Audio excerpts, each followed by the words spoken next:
Assalamualaikum warahmatullahi wabarakatuh. Para kadang kula Pak Wanto ing titiwanci menika badhe ngaturaken raos bombong kula, badhe medharaken raos tresna kula dumateng Kabupaten Temanggung kanthi cara nyekar macapat dandang kula ingkang isinipun babagan potensi maneka warni ingkang wonten ing Temanggung. Sugeng midhangetaken. Ing sukune Sindara lan Sumbeng kota ati wiyata kawentar Kabupaten Temanggunge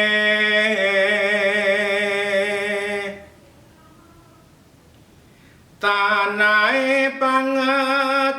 subur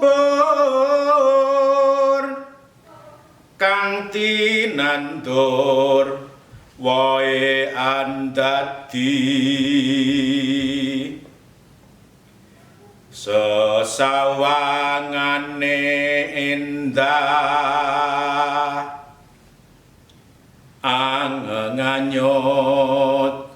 kalbu keh papan pariwisata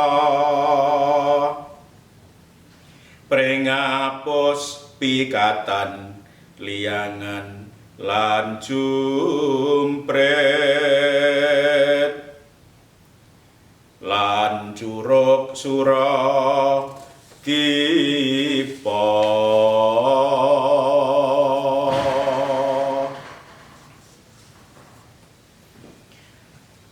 wulu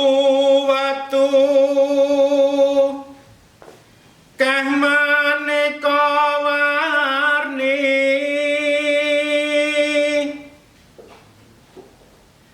terus sampulur lir ilining toya tan kendhat saben wancine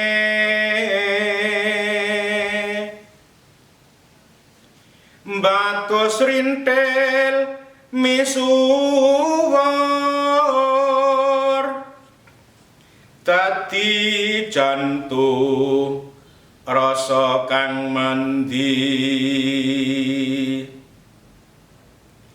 klengkeng lokal pring surat legi semu arum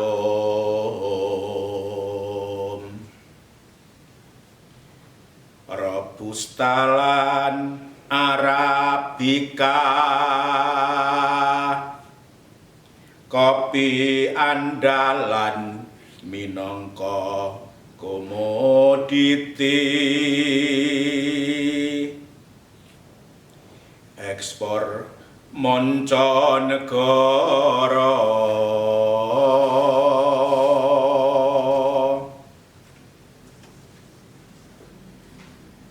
akeh jinis kesenian ati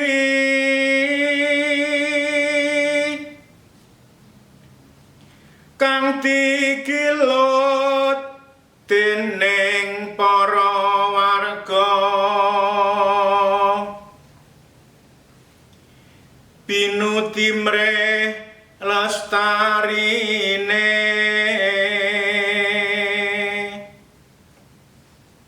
kaya umpami nipun topeng ireng lan kuda lumping bangilun lan ketoprak wayang kulit tipi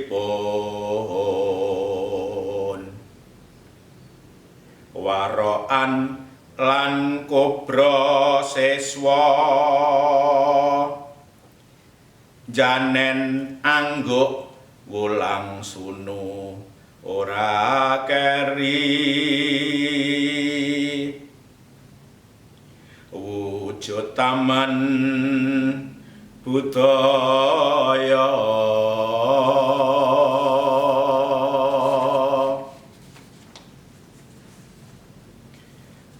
ana uga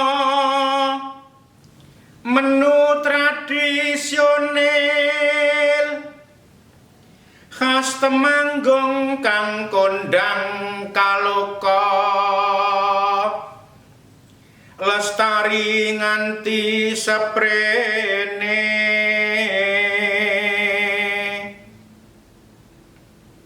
kayata sega jagung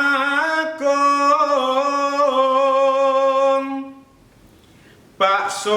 ulek lan empis pecel mi ing pikatan ujeng goreng guntur